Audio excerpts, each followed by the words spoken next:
Við erum með fund sem heitir Frelsi frá kvíða og ótta.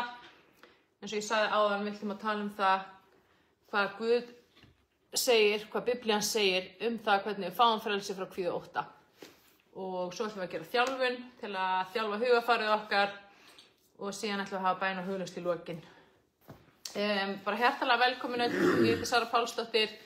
Þetta Einar Gautur maðurinn minn og við ætlum að vera með lestur frelsi frá kvíða og ótta og þetta alveg rosalega mikilvægt efni. Frelsi frá kvíða og ótta er efni sem ég tala rosalega mikið bæði haldi námskeið, við erum með fyrirlestra, við erum með kennslu og svo líka hef ég verið að vinna við það að hjálpa fólki að fá frelsi frá kvíða og ótta síðan 2019 og það sem að gerist 2019 var að ég fekk frelsi frá mínum kvíða sem ég hafði glímt við í mjög mörg ár. Og kvíðinn sem ég glímdi við, hann var svona almenn kvíðaröskun og það var þannig að hann var eiginlega á öllum sviðum lífs míns. Það var bæði svona undirliggjandi, nagandi kvíði og ótti að eitthvað hræðilegt væri að fara að gerast, að einhver ósköp væri að fara að dynja yfir, svona hamfara kvíði, hamfara ótti við að deyja og svo framvegis. En svo var ég líka að glíma við kvíða eins og til dæmis félagskvíða, heilsukvíða, ferðakvíða, svefnkvíða, ég glímdi við ofsakvíða og svo eftir ég eignaðist eldra barnið mitt, eldri drengi minn sem í dag er tæplega 9 ára gamall, að þá fekk ég svona foreldrakvíða og þá í rauninni byrjaði ég að fá mjög mikinn kvíða sem að tengdist barninu mínu. Það sem ég kalla foreldrakvíði, það er líka til svona ömmukvíði eða afakvíði, það sem að fólk sem á barnabörn er að glíma við mikinn kvíða gagnvart barnabörnunum og þá að eitthvað slæmt komi fyrir þau að þau slasist eða meiðist eða eitthvað slíkt. Og kvíðinn var orðinn þannig að hann var farin að stjórna öllu mínu lífi og hann var farin að stjórna sjálfsmyndinu minni og hann var farin að stjórna frelsinu mínu. Og það sem að gerist þegar maður er með svona mikið kvíða er að maður heftist meira og meira og lífsgæðin og frelsi manns það skaðast og heftist og ég man alltaf eftir, ég kynntist einu svona manni þegar ég bjó í Hollandi sem var vinur minn að hann glímdi við svona ofsakvíða og kvíðaköst og fyrst var það þannig að hann gat ekki fara á lestastöðar. Svo var það þannig að hann gat ekki farið út í búð og svo endanum var orðið þannig að hann gat ekki farið út úr húsinu heima hjá sér. Og svona virkar kvíðinn. Ef hann fær að grassera óáreittur í okkar lífi, í okkar hjarta, innan með okkur, að þá fer hann færir sig upp á skaftið og hann fer að breiðast yfir fleiri og fleiri svið. Og það sem gerist líka oft er að við förum að reyna að vinna með kvíðinu, kannski að glíma með félagskvíða, sem bara óöryggi og ótti og vanlíðan í félagslegum aðstæðum, að við förum að reyna að vinna með það og við erum svona hérna á yfirborðinu að vinna með kvíðan en við förum ekki í rætur hans að þá kannski líður okkur betur tímabundið, við erum kannski að fara til sérfræðings og við erum að fara í gegnum einhverja meðferð, okkur líður betur tímabundið á þessu sviði en svo allt í einu poppa kvíðin upp einhvers staðar annars staðar og núna er ég komið með heilsukvíða. Og þetta er eitthvað sem ég sé aftur og oft byrjar kvíðin, ég er búin að vinna með hundruðum einstaklinga sem hafa verið að glíma við kvíða og mjög oft byrjar kvíðin strax í barnæsku og fólk talar að það muni eftir því að hafa glímt við kvíða þegar þeir voru bara pínlítið börn og þá er það oft svona aðskilnaðarkvíði. Byrjar sem aðskilnaðarkvíði, erfitt að fara á leikskólann, erfitt að fara frá mömmu, fara frá pappa eða ótti, svona myrkfælni, ótti við að vera ein og áhyggjur af foreldrum sínum, áhyggjur af því eitthvað slæmt komið fyrir þá og ég held að séu margir hérna inni sem að kannast við þetta og ef þið kannast við þetta þá með ég gera hjarta eða like eða kommenta eða segja eitthvað ef þið er að tengja við eitthvað af þessu og það sem að gerðist líka í þessu kvíða ástandi var bara að ég fór að glíma við rosalega mikla streitu því að kvíði hann heldur okkur í svona fight and flight mode af því að maður alltaf einhvern veginn á tánum viðbúin við að einhver hætta komi, að eitthvað slæmt gerist og það skapar streitu ástand innra með okkur og streita, hún hefur neikvæð áhrif á ónæmiskerfið okkar. Þannig að eitt af versta til dæmis sem við getum gerst fyrir heilsun okkar er að vera með mjög mikinn og alvarlegan heilsukvíða af því að það veikir varnir líkamans og gerir meiri líkur og það eru meiri líkur á því að við verðum veik þegar við erum með svona rosalega mikinn heilsukvíða. Og minn heilsukvíði, hann náttúrulega kom út frá því að ég var náttúrulega með kvíða, en líka að því ég var að glíma við svo mikil heilsufarsleg vandamál. Ég hafði glímt bæði við átröskun og alkoholisma og svo náttúrulega króníska verki og króníska verkjavandamáli. Það kom svona aðeins síðar, kom í rauninni, byrjaði svona fullblónu verkjavandamál eftir að ég átti eftir meðgönguna með eldri drenginn, þar sem ég var með króníska verki í baki og hálsi og herðum og kjálka og ég hélt bara og trúði að það væri eitthvað mjög alvarlegt að mér. Að ég væri með krabbamein í bakinu, að ég væri með króníska vefjagigt, að ég væri mögulega að fá MS-sjúkdóm, það var alls konar ótti og kvíði sem var í gangi varðandi heilsufar mitt og en í dag þá hef ég fengið algjört frelsi frá öllum kvíða og ekki nóg með það, heldur líka þessum krónísku verkjum og þessari átröskun og öllum þessum neikvæða einkennum sem ég glímdi við og ég lærði það að ræturnar á öllum þessum neikvæða einkennum, þetta helst allt í hendur. Þetta helst rosalega mikið í hendur og ég er búin að sjá það betur og betur að sko hverjar eru ræturnar og hvað þurfum við að gera til að fá frelsi og fyrir okkur sem að höfum Guð, sem að höfum Jesú Krist, sem að kraftaverka Guð, sem að læknirinn okkar, sem að gefur okkur orð sitt og leiðbeiningar í Biblíunni að það sko við erum með ég get ekki lýst forskotinu sem við höfum á alla aðra sem hafa ekki þetta.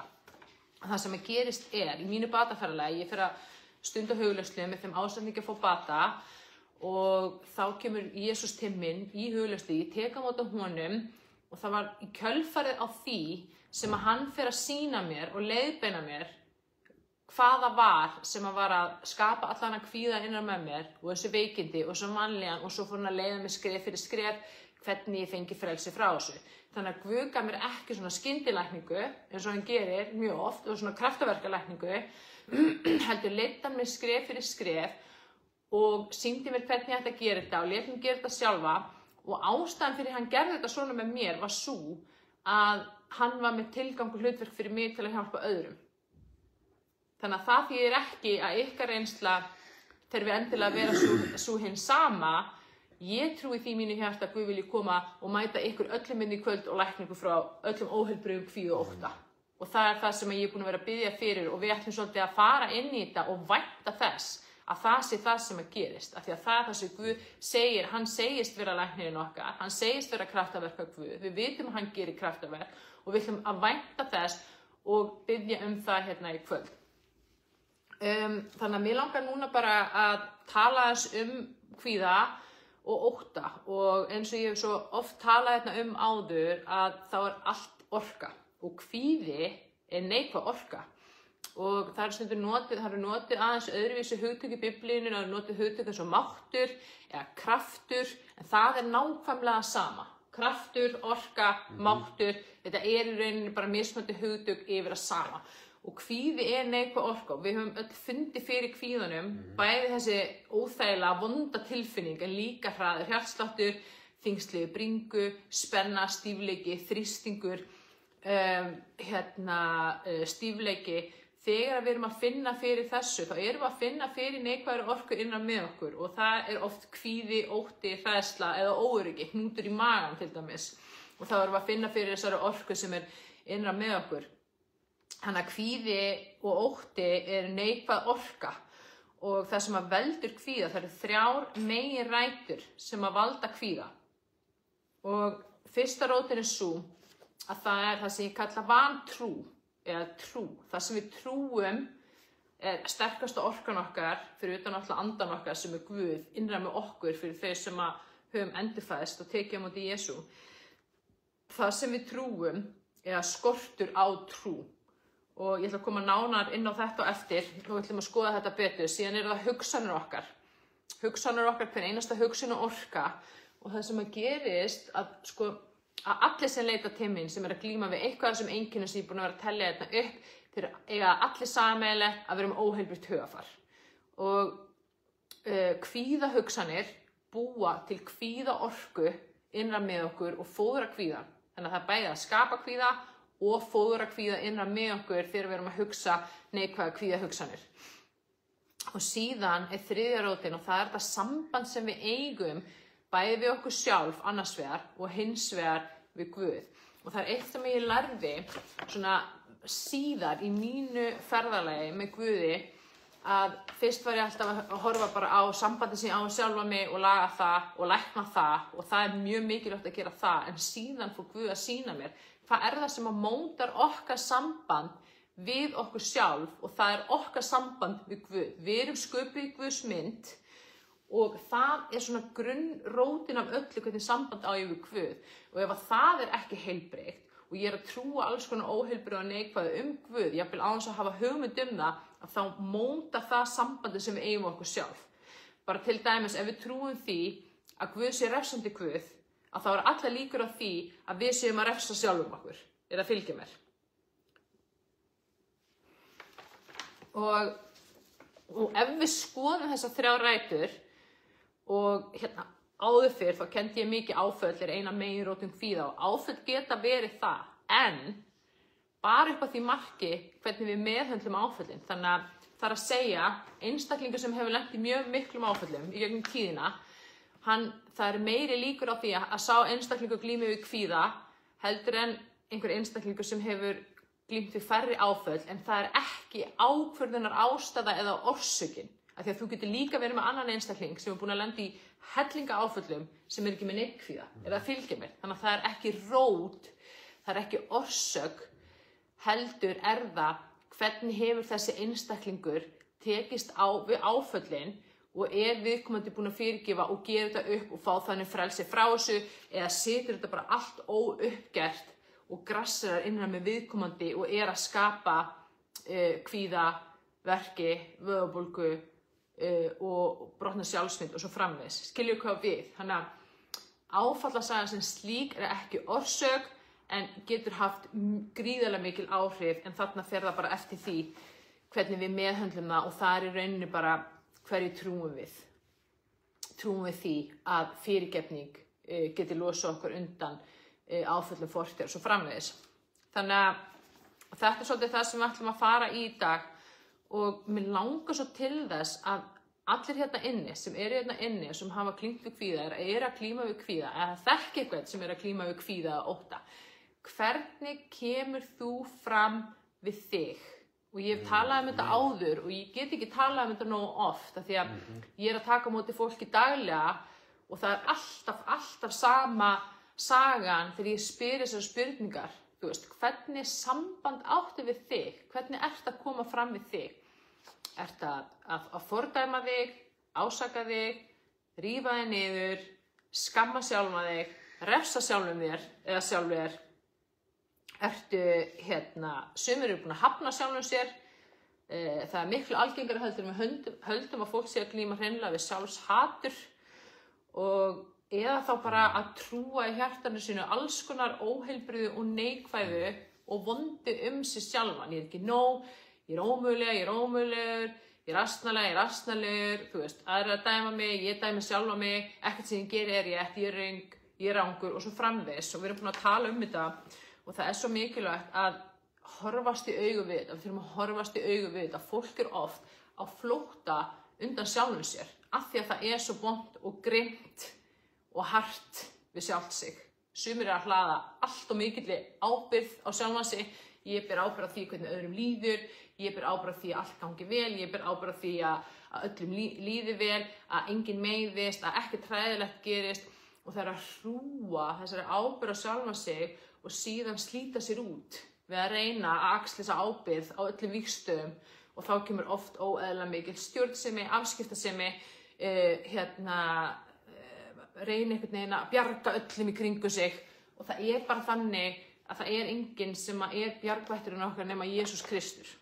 Hann bjargvætturinn og þarna erum við að setja stundum allt mikla pressu á okkur sjálf. Svo annað líka dæmi varðandi þetta samband sem við eigum okkur sjálf, fullkomnina árátta, já að vera svona, já að vera fullkomin eða fullkomin, allt sem ég geri verður upp á 10 allstar og ég á að gera allt rosalega vel, þessi pressa hef ég séð mjög mikið og mjög oft að þetta býr til kvíða og streitu og ótta innan með okkur því að við náum ekki, það ekki á mannlegu færi að rísa undir þessum kröfum, að fylgja mér. Svo þegar við náum ekki að vera fullkomin á öllum sviðum, að þá bara kemur niður yfir. Þetta ekki nógu gott hjá þér, þú ert búin að klúðra þessu og það eitthvað að þér. Og þegar maður búin að fara í gegnum þennan vítahring aftur og aftur og aftur og aftur, þá bugast maður bara á endanum. Þú veist, þetta svo sárt og þetta svo vont og það bara sársauki og vanlíðan og það sorg og það depurð innan með manni yfir þessari framkomu sem maður að fá frá sjálfum sér. Að fylgja mér? Einhver að tengja við þetta?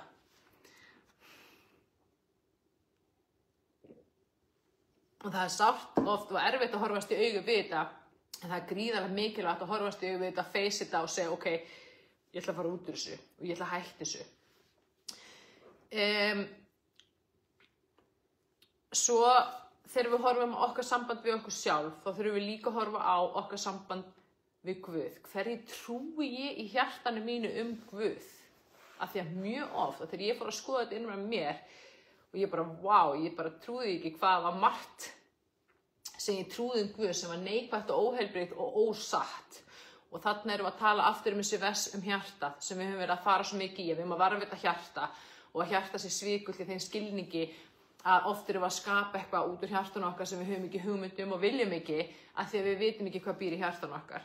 Og mér langar að fara aðeins í Jobs bók, ég veit ekki hvað eru margir inni sem hafa lesið þá ágætu bók og ég man fyrst þegar Guð bað mig að lesa þessa bók og ég bara fletti upp á hana og ég bara, ó nei, þú veist, bara allt annað en þetta. Og svo byrjaði ég að lesa þetta og hún mjög löng og hún svona, ég sannfærði þetta sé dæmisaga af því að hún í þannig stíl. Og hún fjallast þessi bók fjallast mann sem heitir Job, sem var bara rosalega hátt settur, flotti maður, mjög ríkur, átti fallega fjölskyldu og hann var svona réttlátur og guðhræddur og var alltaf að fórna fyrir Guð og var alltaf að fórna fyrir hönd barnanna sinna en svo þegar maður virkilega rýnir í bókina þá byrjar maður að sjá svolítið vel og glöggt að Job var með kvíðaröskun og hann var með alveg mjög mikla kvíðaröskun og hann lifði í stöðum kvíða og ótta. Og þegar við fyrir að skoða sambandi sem að Job átti við Guð og hverju hann trúði Guð, hvernig hann sá Guð, að þá blasir við af hverju Job var með svona mikið kvíða og ótta. Og Job, hann trúði því í hjarta sínu að Guð væri refsandi Guð og að Guð hreinlega dræpi þegna sína án aðgreiningar. Hann trúði því að Guð væri tortímandi, sakfellir, ákærandi og svo segir Job, svo sterka setningu, það sem ég óttaðist kom yfir mig. Og ég ætla að lesa hérna bara nokkur valin vers úr þessari bók sem að sýna hvaða mynd, þar að segja hverju Job trúði Guð, hvaða mynd hann hafði af Guði í hjarta sínu. Og hérna segir hérna í 3. kafla 23. versi, þá hann að tala sjálfan sig, hann segir hérna manninum sem enga leið finnur og Guð hefur króað af. Svo segir hann hérna í 25. versi, það sem ég óttaðist kom yfir mig, það sem ég skelfdist henti mig.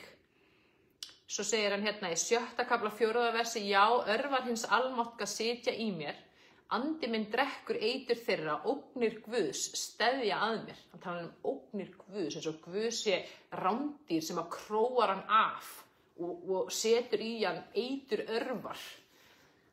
Og svo segir hann hérna í 9. kafla 16. versi, mundi hann svara mér ef ég hrópaði, ég held hann legði ekki hlustir við hrópi mínu. Hann sem feykir mér í storminum og fjölgar sárum mínum að ástæðulausu. Þetta rosalega sterkt sem að blasir við hvað mynd hann hefur af Guði. Svo segir hann hérna, ég veit að þú sýknar mig ekki, ég þegar sakfelldur. Og hann segir hérna, ég vildi að hann létti af mér svipu sinni, hérna er hann að tala Guð, svo óttinn við hann kvelji mig ekki framar. Þá mun ég tala án þess að skelfast hann, en eins og komið fyrir mér get ég það ekki. Og svo segir hann hérna, hendur þínar mótuðu mig og sköpuðu, síðan snerið þú frá mér og tortíndir mér. Minnstu þess að þú mótaði mig úr leir, ætlarðu nú að gera mig aftur á mold. Þannig er hann bara hreinlega að segja, þú skapaði mig, þú mótaði mig, ætlarðu nú að kála mér og koma mér í gröfina. Og þetta, jafnvel þótt að hluta til sér skiljanlegt að hann hafi verið að segja þetta við Guð með við það sem undan er gengið, af því að hann hafi mist allt, mist börnin sín, mist allan auðin sín, mist völdin sín og mist heilsuna sína. En það er líka að sjá þegar maður rýnir í textan að hann segir líka, ég vissi þetta alltaf. Ég vissi alltaf að þetta myndi gerast. Og hann var búinn að óttast þetta alltaf og þess vegna var hann búinn að lifa í stöðugum kvíða og ótta við þetta sem hann trúði Guð. Og í Biblíunni segir Guð, þið fáið að reyna mig eins og þið trúið mig eða eins og þið segið að ég sé. Guð skapa okkur í hans mynd og það er svo mikilvægt að við þekkjum Guð á réttan hátt fyrir það sem hann raunverulega er.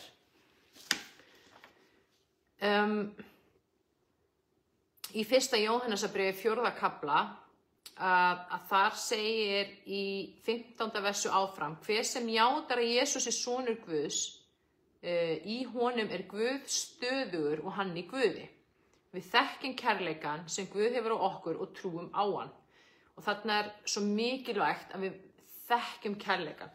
Að við þekkjum kærleika Guðs og trúum á hann.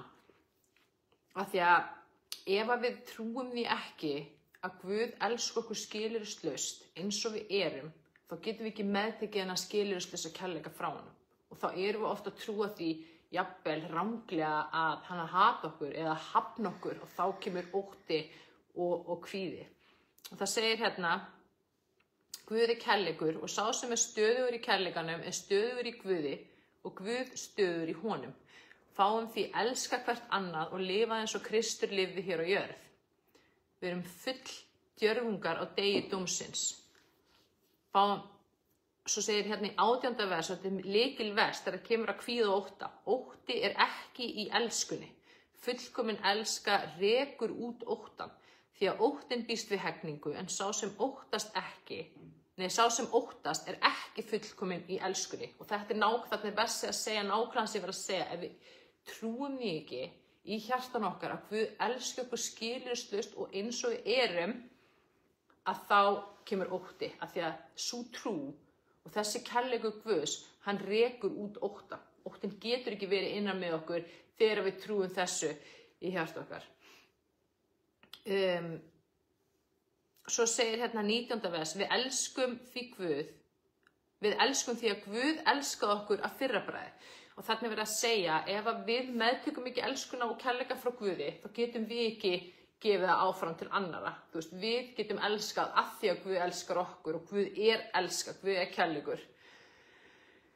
Og síðan hérna segir í 20. versi, ef einhver segir ég elska Guð en hata trúsystkini sín, er sá legari. Því að sá sem elskar ekki bróður sinn eða systur sem hann hefur séð, getur ekki elskað Guð sem hann hefur ekki séð.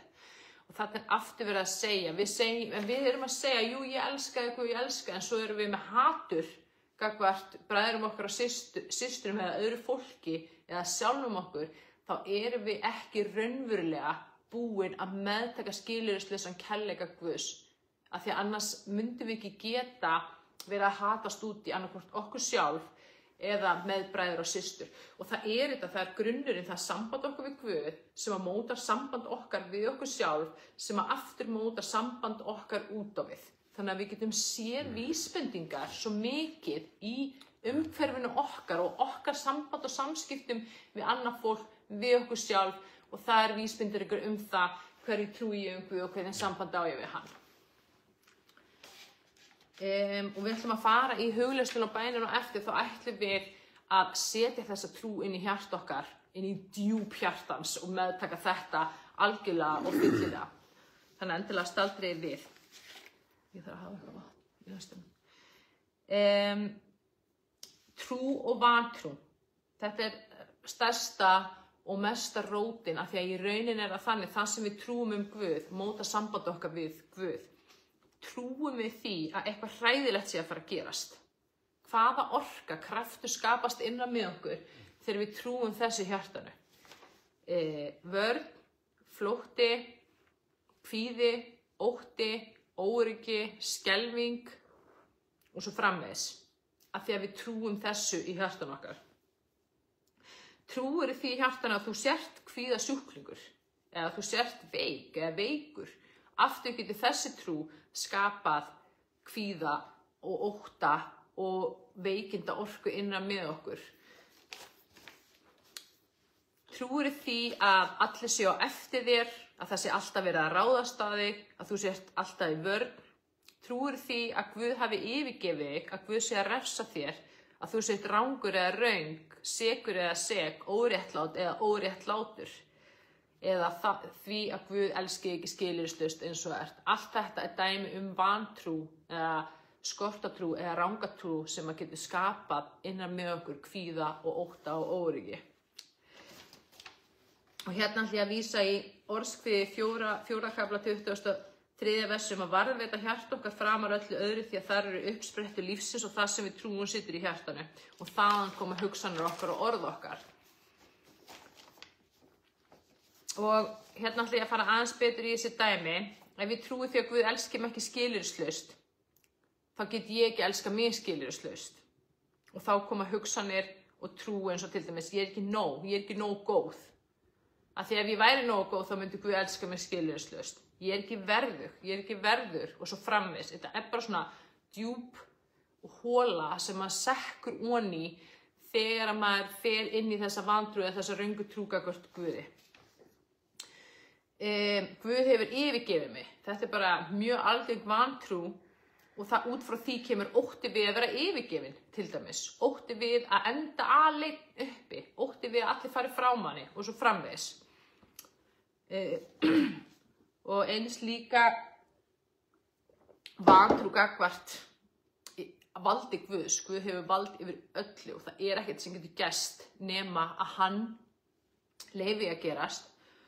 Og þegar við trúum því að Guð hafi ekki vald yfir öllu, og þetta er trú sem ég hafði sjálf og trúði því bara hreinlega að hið illa hefði bara rosa mikið vald og alltaf slæma var að gerast af því að hið illa hefði svo mikið vald að þá skapar það mjög mikið ótta, þú veist, af því að það er ekki þannig að Guð er á himnum og hann er bara nei, þú veist, hvað er núna að gerast? Þú veist, alls ekki.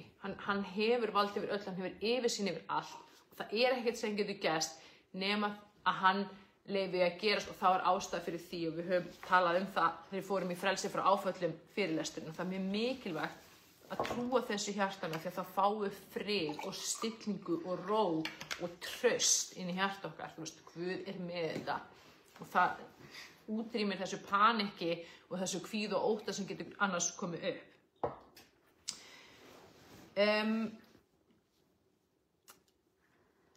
Í Jósúabók, 1. kafla 9. versi, þar segir hérna, hef ég ekki boðið þér að vera djarfur og hughreystur, óttastu ekki og láttu ekki hugfallast því að Drottinn Guð þinn er með þér hvert sem þú ferð. Og þarna er önnur lykiltrú sem við þurfum að trúa í hjarta okkar að Guð er alltaf með okkur, alltaf hjá okkur, hvert sem við förum. Og hann segir hérna í 5. versi í þessari Jósúabók 1. kafla, ég mun vera með þér eins og ég var með Móse, ég mun hvorki bregðast þér né yfirgefa þig.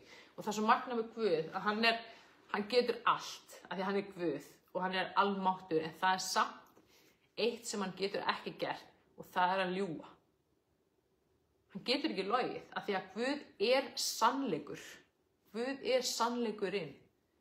Þannig að það er það sem hann getur ekki gert. Og þegar hann segir, ég mun hvorki bregðast þér né yfirgefa þig, ég er alltaf hjá þér, alltaf með þér, þá er það sannleikurinn. Og sannleikurinn okkur er það sem að Guð trúir okkur. Og sannleikurinn Guð er það sem að Guð trúir sjálfan sig. Og það er það sem við erum að stefna að trúi okkar hjarta. Og í Sálmi 23:4 versi segir, þótt ég fari dimman dal, óttast ég ekkert illt, því að þú ert hjá mér, sprotið þinn og stafir hugga mig. Og það er rosa mikið talað ótta og kvíða og í sálmunum og ég ætla að nefna nokkra, ég ætla ekki að fara í það alla því við höfum ekki tíma fyrir það, en ég ætla að nefna hérna Sálmur 27 sem alveg æðislegur, finnst mér. Og það segir Davíð: Drottinn ljós mitt og fulltingi, hvern ætti ég að óttast? Drottinn vígi lífs míns, hvern ætti ég að hræðast? Þegar illvirkjar þrengja að mér til þess að gleypa mig, verða það andstæðingar mínir og óvinir sem hrasa og falla. Þó að her setjist mig, óttast hjarta mitt ekki. Þó að stríð brjótist út gegn mér, ég samt öruggur. Og svo segir hann hérna: Heyr Drottinn, ég hrópa hátt, þetta 7. vers. Ver mér náður og bænheyr mig, ég minnist þess að þú sagðir: leitið auglitis míns. Ég vil leita auglitis þíns Drottins. Og þetta er hann að segja: komiði til mín, sjáu mig, þekki mig, kynnist mér eins og ég er. Sjáu mig eins og ég raunverulega er. Trúið því mig sem satt og rétt mig. Það að leita hans auglitis. Og í Sálmi 34 líka mjög falleg vers sem að tengjast þessu. Eða viljið punkta þetta hjá okkur, Sálmi 46 líka mjög flottur. Það segir: Guð oss hæli og styrkur, örugg hjálp í nauðum. Því óttumst vér eigi þótt jörðin haggist og fjöllin steypist í djúp hafsins. Þótt vötnin dynji og ólgi, þótt fjöllin riði af ofsa þeirra. Þetta er hann að segja, þótt að allt í kringum staðanum sé hræðilegt og svakalegt og allt sé, það sé stormur og allt hristist og nötur og séu jarðskjálftar og ógnir, að þá óttust við samt ekki að því að Guð er með okkur og hann hjálpar okkur í nauðum okkar. Ég mæli líka með að lesa Sálm 56 og svo náttúrulega Sálmur 91 sem að ég veit að flestir kannski hérna inni þekkja. Það sem talað að það skiptir ekki máli hvað að gerast í kringum okkur, þótt að sé drepsótt eða ógnir nætur eða eldsvoðar eða eyðingar eða snörur eða þótt að 1000 falli við hliðina á okkur. Við erum í skjóli hins hæsta og hann verndarinn okkar og hann verndar okkur og hann passar okkur og hann skjóli okkar og hann athvarfi okkar. Og hann, Guð segir, þetta nær ekki til þín.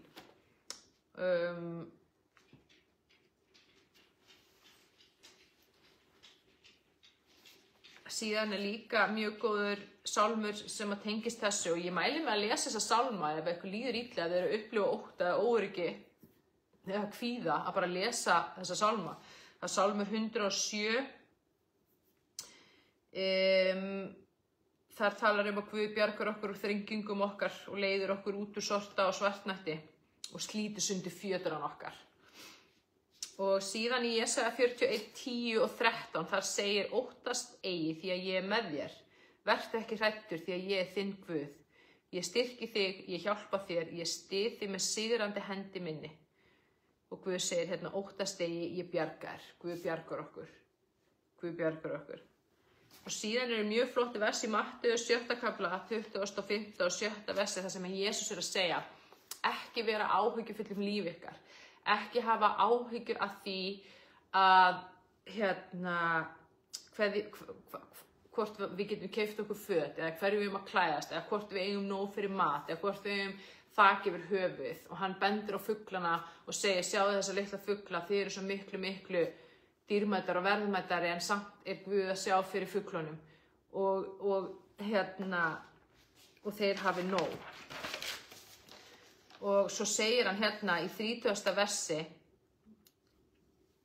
fyrst Guð skríðir svo gras vallarins sem stendur í dag, en á morgun verður í ofn kastað, skyldi hann þá ekki miklu fremur klæða ykkur því trú lítið.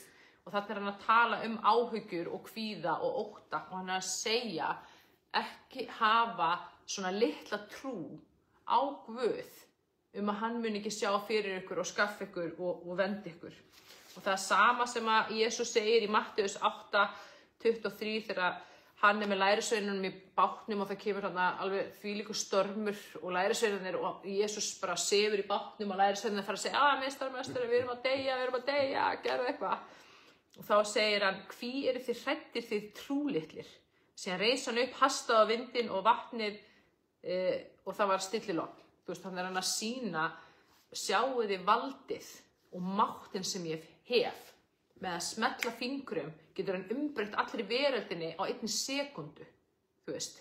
Og það er svo mikilvægt að við höfum þessa trú gagnvart Guði því Guð vinnur í gegnum okkar trú. Og svo segir í Jóhannesar Guðspjalli 14. kapli 27. versi, frið læti yður eftir, minn frið gef ég yður.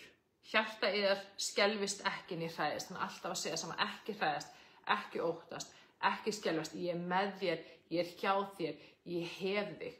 Og það er svo mikilvægt, sko, við sem höfum endurfæðst að tekja á móti Jesú, það er enginn sem getur gert okkur neitt. Það verður í lagi með okkur saman hvað gerist. Ef að við deyjum, þá deyr líkaminn okkar ekki sálin og ekki andinn.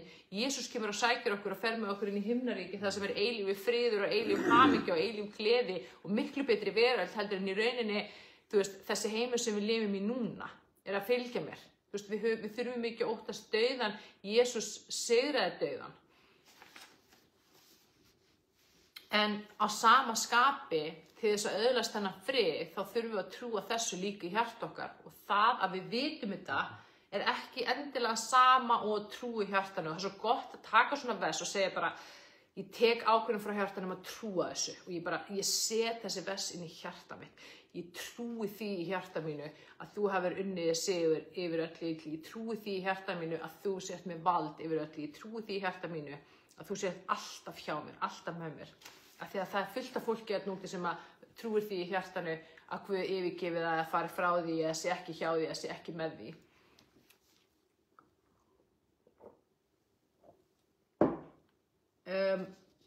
Í Filippibréfinu 4. kafla, það segir í 7. versi, verið ekki hugsjúk neitt. Amen. Og þetta er svo flott orð, hugsjúk, þannig að hann að vísa aftur í hugafarið og vera með heilbrigt hugafar og vera með heilbrigar hugsanir en ekki vera sjúk í hugsuninni. Og svo segir hann, gerið í öllum hlutum óskir ykkar kunnar Guð með bæn og beiðni og þakkargjörð. Og svo segir hann, kennir hann okkur hvernig við eigum að hugsa og hvernig hugsanir við eigum að hugsa og það segir hann hérna í 8. versi. Allt sem er satt, allt sem er göfugt, rétt og hreint, allt sem er elskuvert og gott afspurnar, hvað sem er dygð og hvað sem er lofsvert, hugfestið það. Hugfestið það. Þannig að segja, þetta er það sem við eigum að festa í hug okkar, allt sem er satt, göfugt, rétt, hreint, elskuvert, gott, dygðugt og lofsvert. Við eigum að hugfesta það.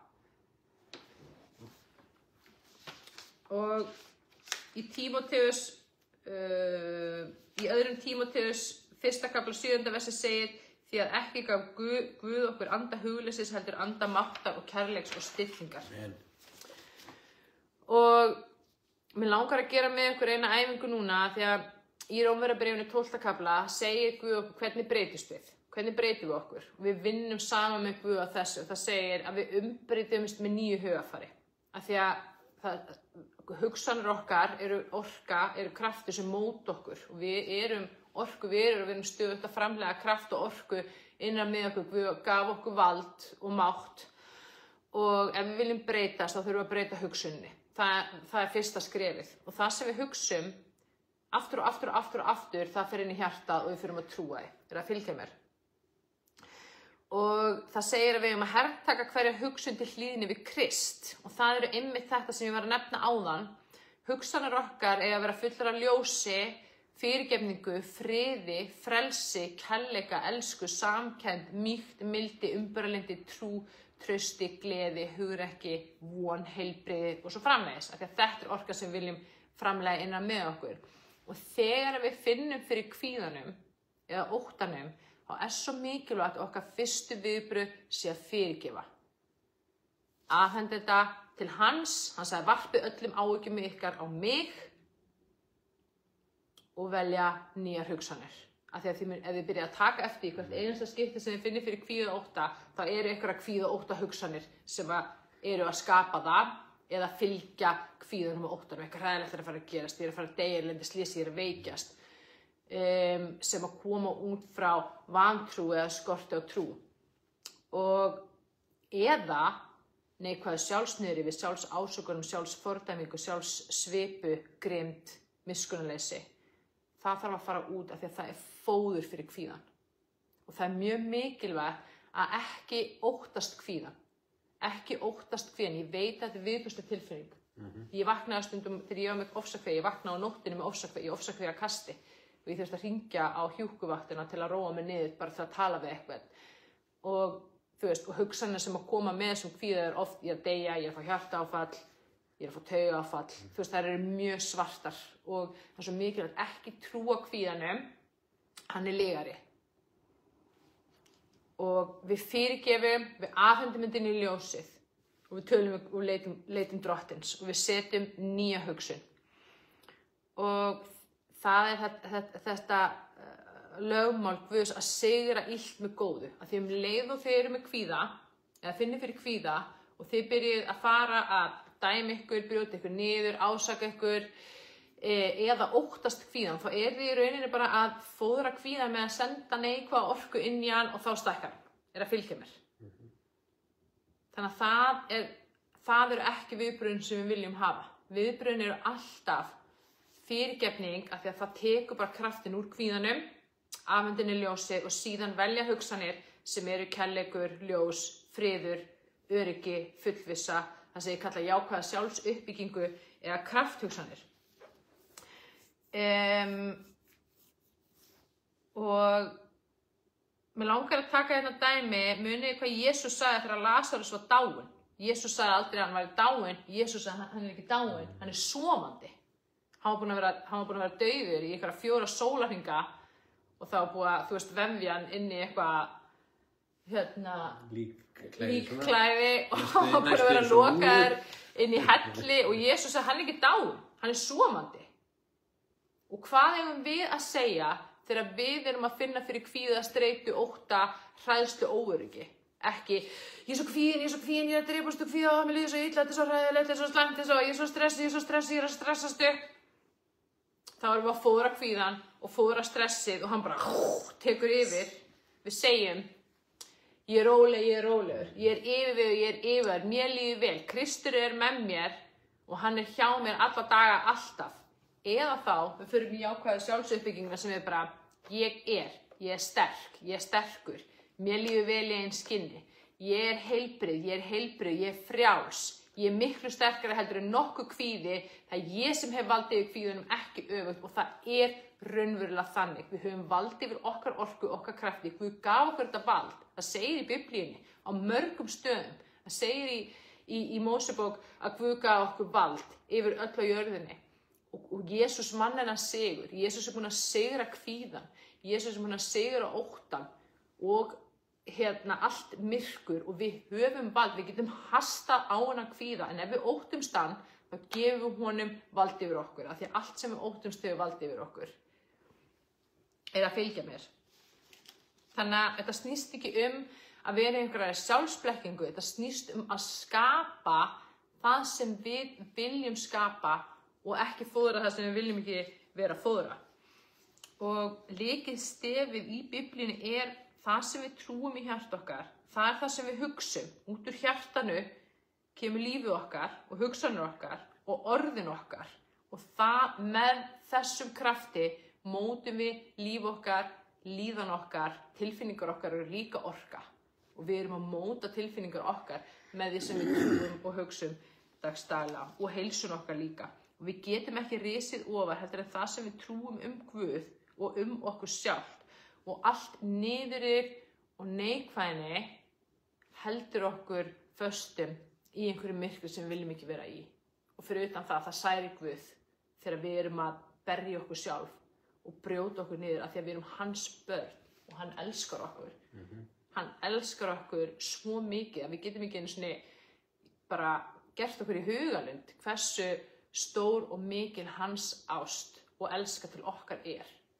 Og við ef við getum ekki gert það fyrir okkur sjálf, þá þurfum við að minnstu kosti að gera það fyrir Guð, að sýna hans börnum sem að hann skapaði með sínum eigin höndum virðingu og ást. Ok, er þið sammála?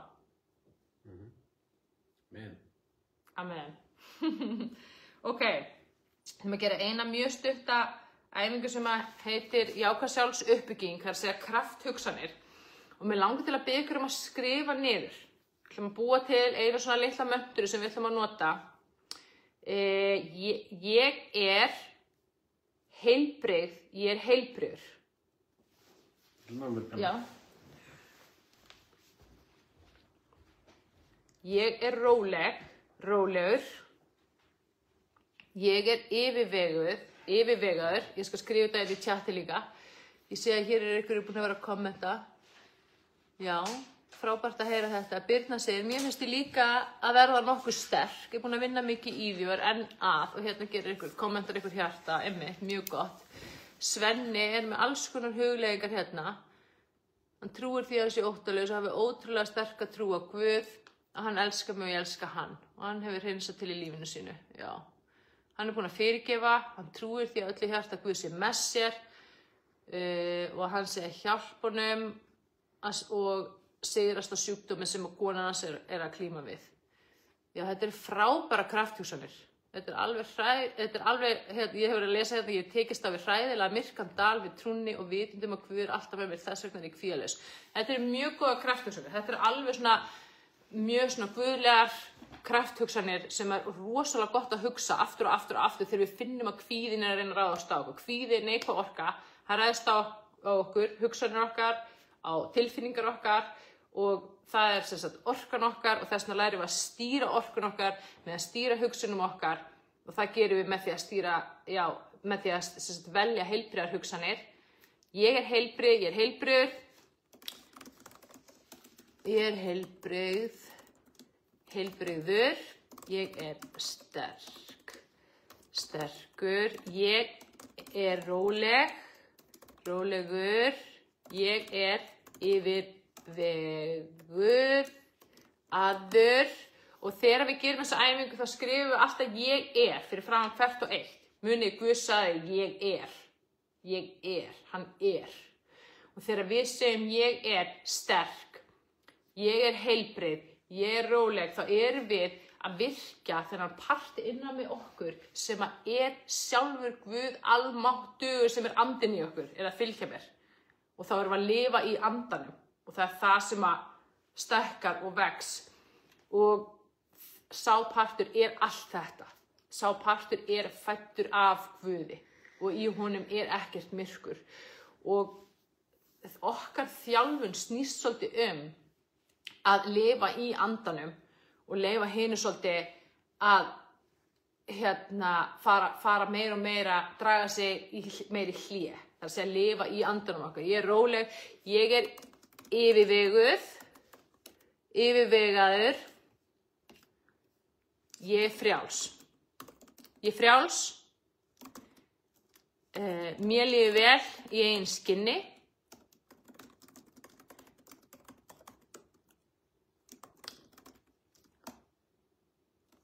Og ég hef vald yfir kvíða og ótta. Svo eru 3 krafthugsanir sem við ætlum að setja inn í hugleiðslunni sem við erum að fara að stökkva í núna. En mér langar til þess að þið skrifið þetta hjá okkur af því að þegar þið finnið neikvæðar hugsanir, hvort sem það er neikvætt sjálfsniðrif, ásakanir, almenn neikvæðni, getur snúist hvað sem er, neikvæðar hugsanir heilsun ykkar, neikvæðar hugsanir ykkur sjálf, eða kvíðahugsanir, óttahugsanir, hræðsluhugsanir. Vil ég að þið fyrirgefið þessum hugsunum, þið afhendið þetta til Guðs, til Jesús, ég ætla að varpa þessu á þig, Jesús, og hugsið þessar hugsanir stæðin. Ég er heilbrigð, ég er sterk, ég er róleg, ég er yfirveguð. Það getur líka verið bara 3 hugsanamantra til að byrja með og svo þegar við byrjum að þjálfa þetta meira og meira, hertökum þessar hugsanir, að þá byrjum við að finna að það verður auðveldar fyrir okkur að stýra þessum hugsunum og neikvæðu hugsanir þær verða veikar og veikari og endanum hætta það bara. af því að við sigrum illt með góðu og þetta góða er alltaf sterkara því að þetta góða er ljósið og ljósið er Guð, er að fylgja mér. Og kvíðinn, hann reynir að ljúga alls konar rugli, hún aldrei að losna við mig, ég er sterkari en þú ert að deyja, eitthvað hræðilegt er að gerast, ekki hlusta á þessa lygar, svona myndi Guð aldrei tala, aldrei. Guð, þegar hann talar, þá kemur friður, það kemur öryggi, það kemur fullvissa, það kemur gleði, þannig talar Guð. Ok.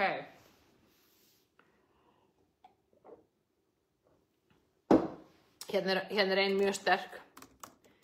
Ég er hættur að vera kvíðin. Og við ætlum svolítið að feysa kvíðan í huglistinni og bara fyrirgefa honum. Það er rosalega mikilvægt að fyrirgefa honum. Og að því ófyrirgefning gagnvart kvíðanum styrkir hann og styrkir hans stöðu innan okkur. En leið við fyrirgefum þá erum við færum að sleppa. Ok, er eitthvað spurningar á hann fyrir mig í huglistina? Er allir búin að skrifa niður allavega 3 setningar sem að verður þeirra go to? Já, það er þarna inn á TikTokinu, margir að ýta hjörtu, gott að heyra það.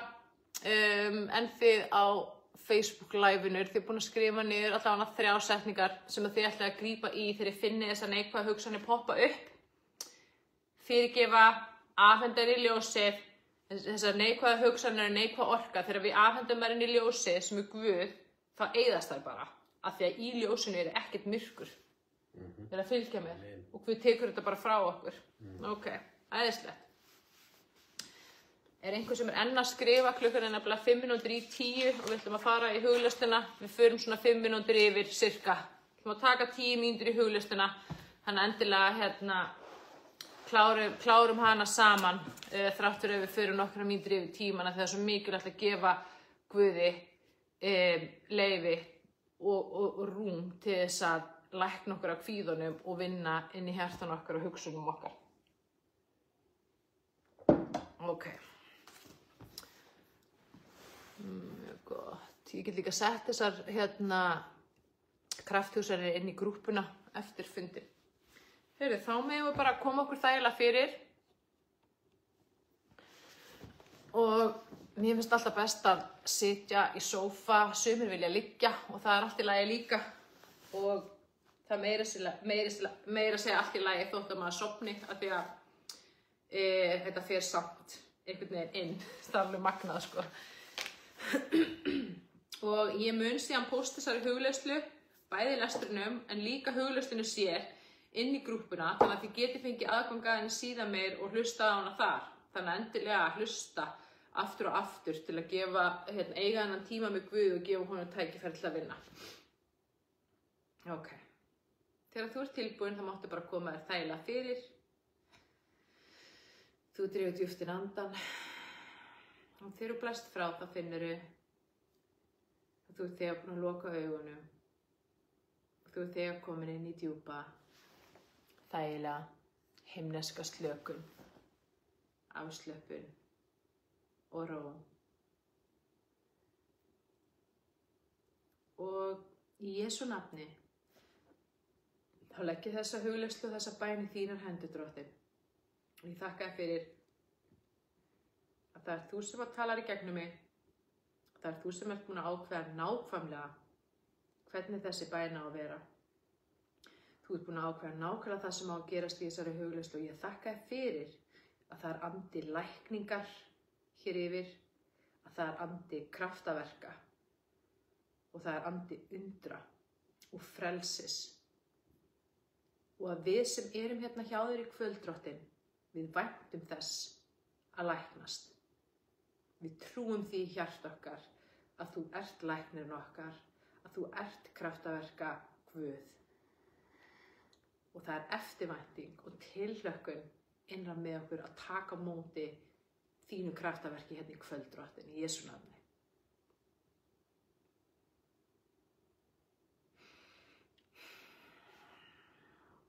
Og mér langar til að byrja á því að segja örfáar setningar og ég ætla að biðja ykkur öll sem eru hérna með að segja þetta líka, annaðhvort upphátt eða hugsa þetta í hjartanu.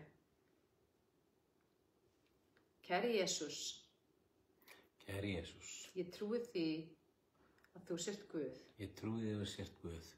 Ég trúi því að þú hefur dáið á krossi Trúi því að þú hefur dáið á krossi fyrir mig. fyrir mig.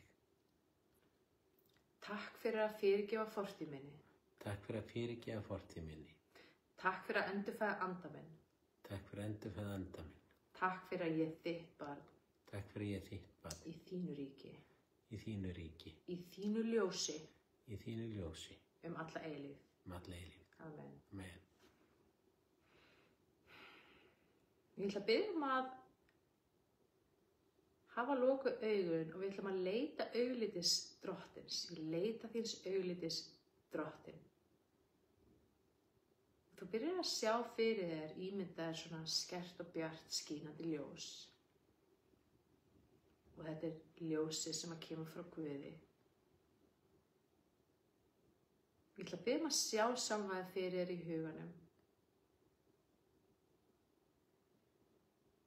Ég ætla að biðja að ímyndaður og bara takir utan sjálfa þig. Bara taka utan þessa manneskju og segja fyrirgefðu. Fyrirgefðu hvernig ég hef stundum komið fram við þig. Fyrirgefðu fyrir öll þau skipti sem ég hugsaði og sagði eitthvað neikvætt þig.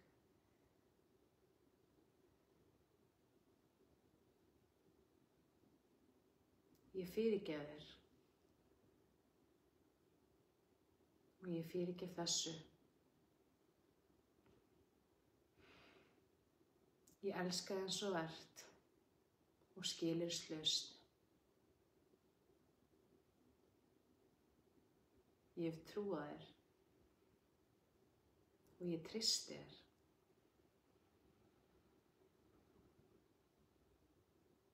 Þú ert falleg og góð manneskja.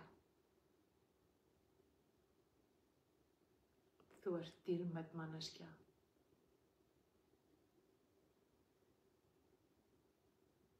Og þú ert verðug manneskja.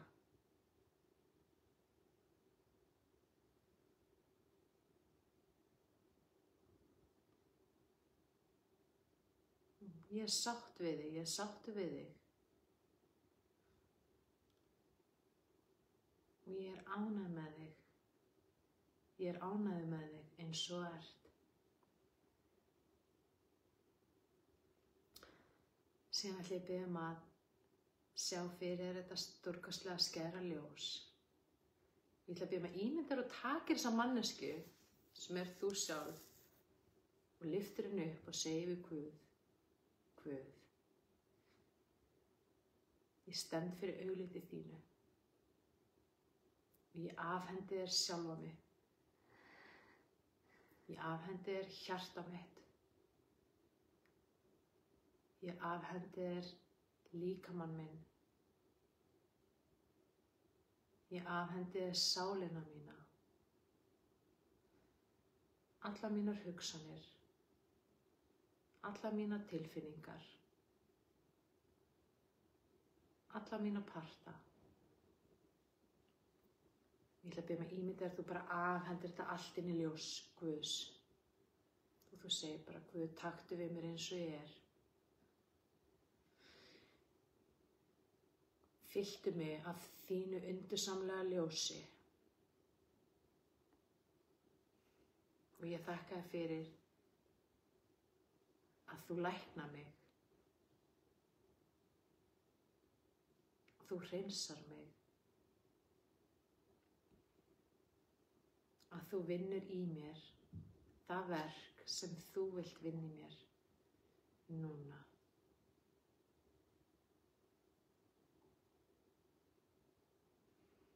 Og þú finnur svo mikið létti innan með þér. Og þú skynjar ljósið og birtuna.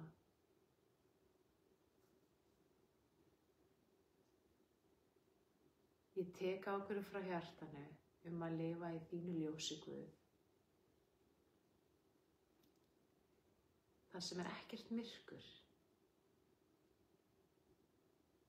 Þar sem er eilífur friður.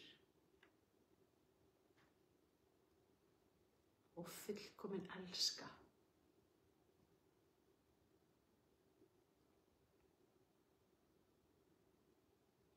Og ég tek ákvörðun frá hjartanu að trúa því af öllu mínu hjarta að þú, Drottinn, elskar mig skilyrðislaust eins og ég er. Í Jesú nafni.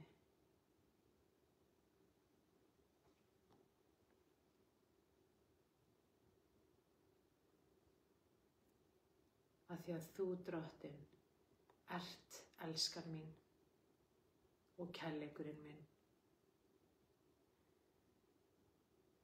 Og þú ert fullkomin.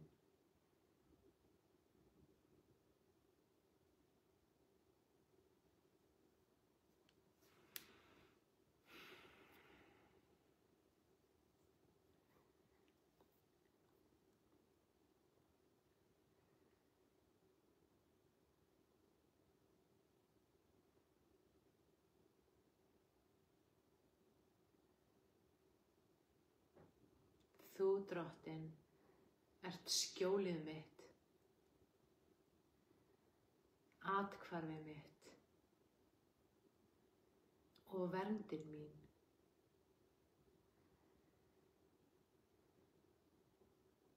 Og það er ekkert í veröldinni sem kemst fram hjá þér eða í gegnum þig.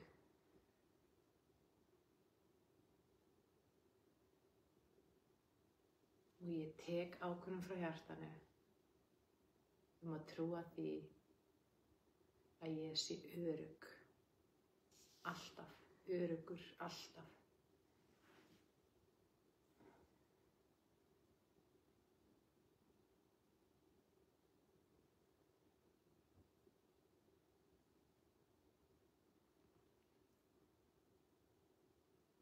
Í Jesú nafni þá afhendi ég þér sjálfsmyndina mína og ég afhendi þér Guðsmyndina mínar, þá mynd sem ég hef að þér.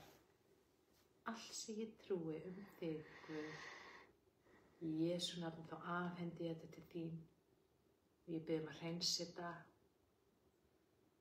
og móta þetta eftir þínum vilja. Í Jesú nafni.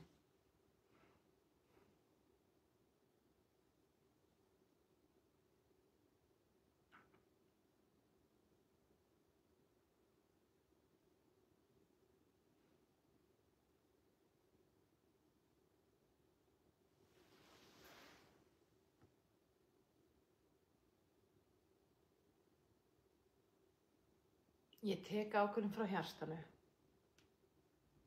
að trúa því að ég sé hættur að vera hrædd eða hræddur. Ég er hættur að vera kvíðinn og ég er hættur að vera óttaslegin. Af því að þín fullkomna elska, Guð, hefur rekið þetta allt út í Jesú nafni. Halleluja.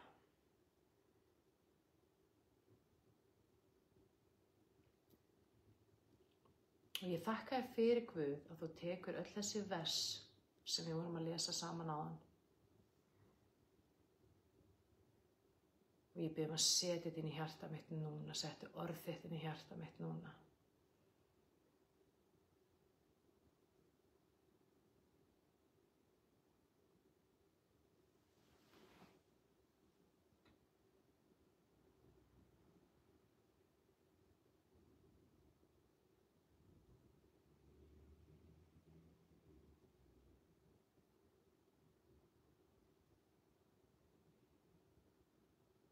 Ég ætla að biðja þig bara núna að taka kannski 2 mínútur. Ég er bara að biðja Guð, eiga stund með Guði, hvort sem það er bæn eða bara sitja í nærveru hans, leyfa honum að vinna í hjartanu eða bara leita hans með eitthvað sem að þér liggur á hjarta. Þetta er bara þín persónulega stund með Guði núna.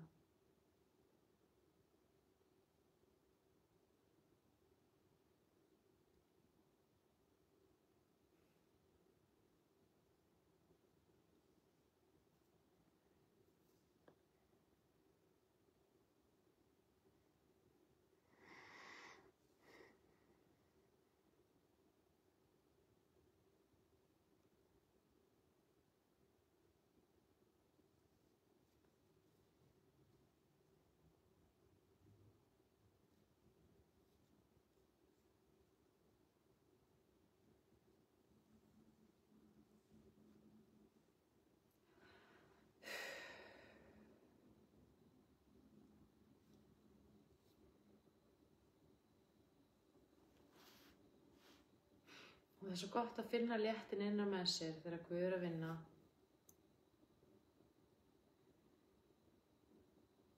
Og við gefum þér leyfi, Drottinn, til að halda áfram að vinna í okkur samkvæmt þínum vilja. Og ég þakka þér fyrir, Guð. Ég þakka þér fyrir. Takk, Jesús. Og ætla ég bjóða þér bara að fylla hjarta þetta af gleði og þakklæti. Það er að finna gleði Guðs í hjartaninu og þetta þakklæti. Þakklæti fyrir að vera hólpin. Þakklæti fyrir að Guð er alltaf hjá okkur. Alltaf með okkur. Að hann er vörðurinn okkar. Og þú finnur að Guð er búinn að vinna stórkostlegt verk í þér í kvöld. Að þér áttir að líða miklu betur eftir þessa stund.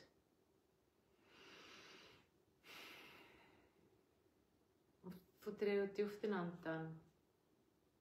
Leyfir þér að koma hægt og rólega tilbaka. Bara með því að opna augun hægt og rólega.